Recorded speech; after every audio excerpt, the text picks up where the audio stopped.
हाथ में जो करने सो आप करो, ठीक है। अपने हाथ में जो करने सो आप करो, ठीक है। सर नमस्ते।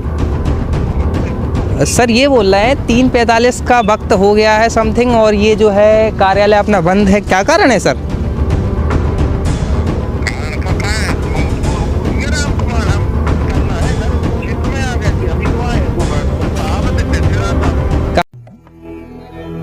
जिस राह पे तुम चल रहे हो बेटा, एक दिन बुरी तरह फंसोगे। उस दिन मुझे याद करना, मैं पहुंच जाऊंगा। कहाँ पे हो आप? अच्छा, बाजना साइड।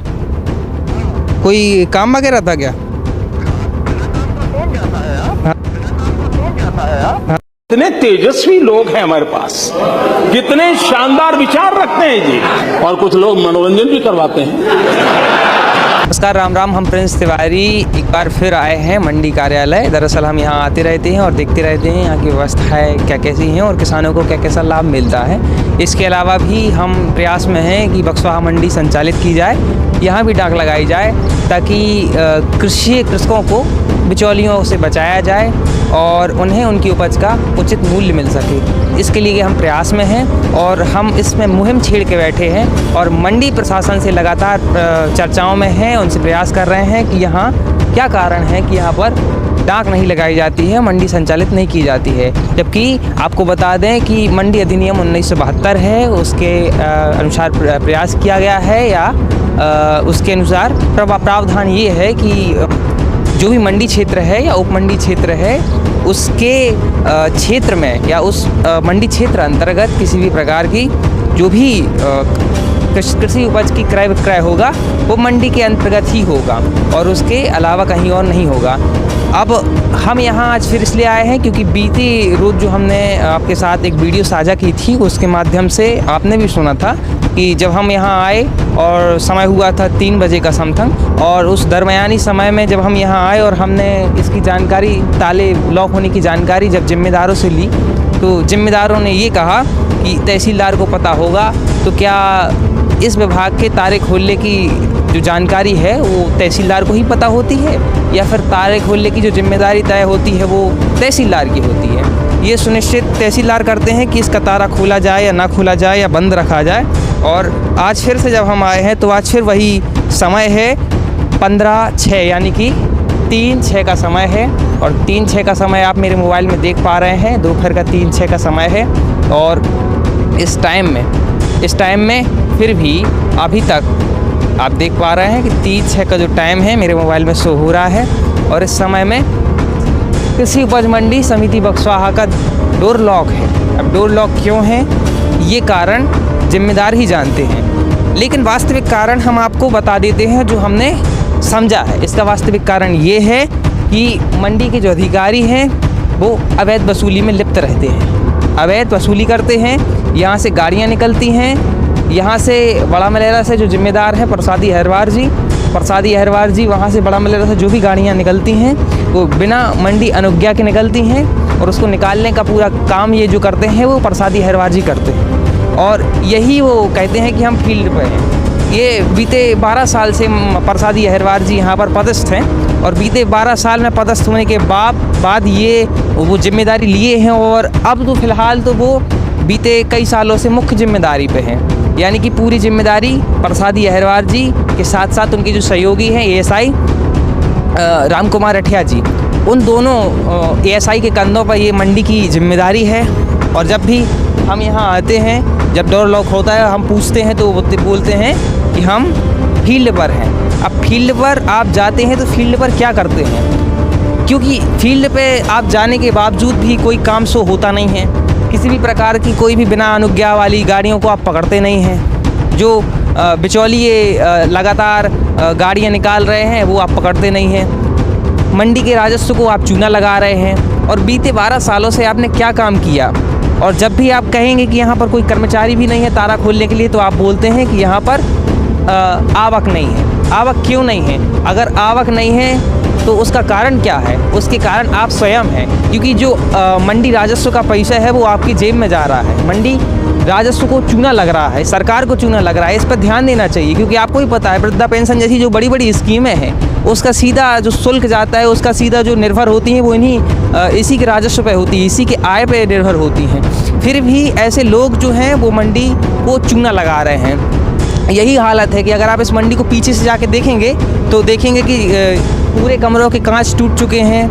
यहाँ आप देखेंगे तो इसके पीछे जो बोरवेल मशीन है और वो भी गायब हो चुकी है।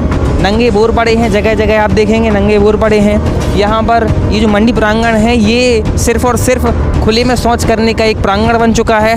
यहाँ कोई कारोबार तो होता नहीं है, कोई किसी भी प्रकार की कोई जो लीगल एक्टिविटीज़ होती हैं, और जिसके लिए इस मंडी को बनाया गया था। बुंदेलखंड विशेष पैकेज के अंतर्गत करोड़ों की राशि से इस मंडी को बनाया गया था।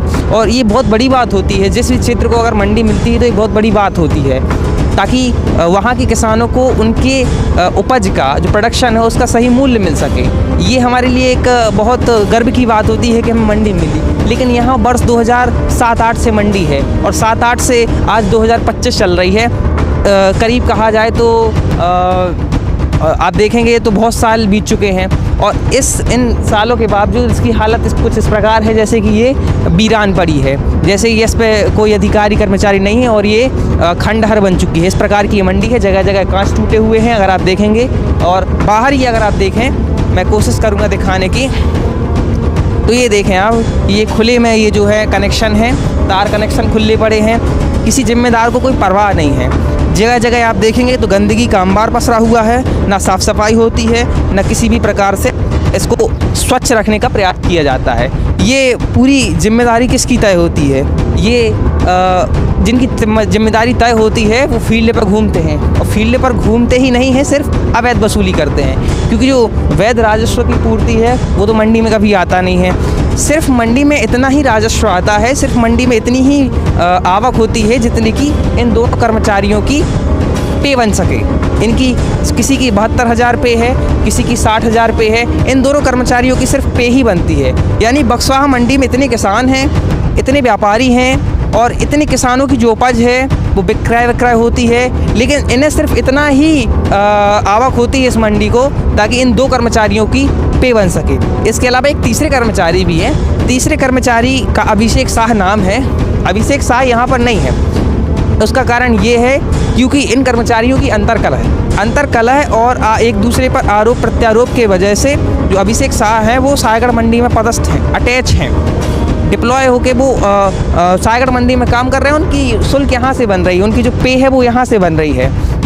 यही कारण है क्योंकि कुछ कर्मचारी ऐसे हैं जो गैर जिम्मेदार हैं, कुछ कर्मचारी ऐसे हैं जो अपनी सेटिंग में लगे हुए हैं, कुछ कर्मचारी जो ऐसे हैं जो अवैध वसूली कर रहे हैं, जिसके कारण ये मंडी की दशा है। और हमारे किसान जो इस क्षेत्र के किसान हैं, बक्सवाहा क्षेत्र के किसान, वो दर दर भटक रहे हैं और उनका जो माल है वो बिचौलियों के कब्जे में जा रहा है और उनके उपज का उन्हें सही मूल्य नहीं मिल पा रहा है। सहायक संचालक महोदय से हम बात करें, जो संयुक्त संचालक महोदय हैं चक्रवर्ती जी, आज हम उनसे बात करने का प्रयास करेंगे। बीते रोज़ जब हमने वीडियो बनाई थी तब हमने प्रसादी अहरवार जी से बात करने का प्रयास किया था।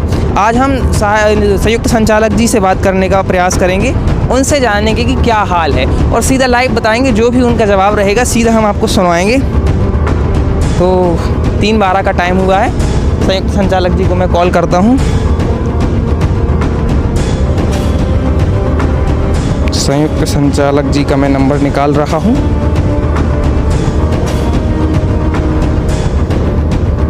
संयुक्त संचालक जी आरपी चक्रवर्ती जी वर्तमान में संयुक्त संचालक सागर के कार्यालय में पदस्थ हैं, और ये जो आंचलिक कार्यालय है सागर का, उसके अंतर्गत ये मंडी आती है। आपको जानकारी के लिए बता दें कि पूरे मध्य प्रदेश में जो मंडी बोर्ड का गठन किया गया था, जिसे मध्य प्रदेश कृषि विपणन बोर्ड कहा जाता है, उसमें 7 आंचलिक कार्यालय हैं। एक प्रबंध या जो मुख्य कार्यालय के बावजूद 7 आंचलिक कार्यालय हैं और 298-88 की समथिंग मंडियां हैं। अब ये जो बक्सवाहा मंडी है वो सागर आंचलिक कार्यालय के अंतर्गत आता है, जिसमें वर्तमान में आरपी चक्रवर्ती जी पदस्थ हैं। हम उनसे समझने का प्रयास करेंगे कि आखिर क्या है, और जानेंगे और सीधा आपको सुनाएंगे कि आरपी चक्रवर्ती जी इस मामले को लेकर क्या प्रतिक्रिया देते हैं। क्या वो अपने कर्मचारी का संरक्षण करते हैं या ठोस कार्रवाई करने की बात करते हैं।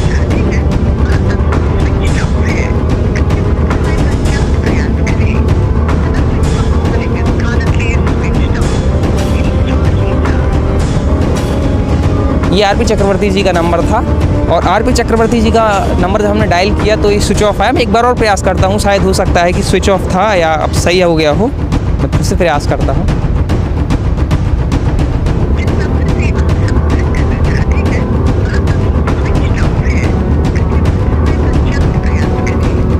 संयुक्त संचालक जी का नंबर जो है वो स्विच ऑफ आ रहा है। अब इसका क्या कारण है, हम इसके बाद भी वीडियो के बाद भी प्रयास करेंगे कि संयुक्त संचालक जी से संपर्क हो पाए और जानने का प्रयास करेंगे कि आखिर क्या कारण है।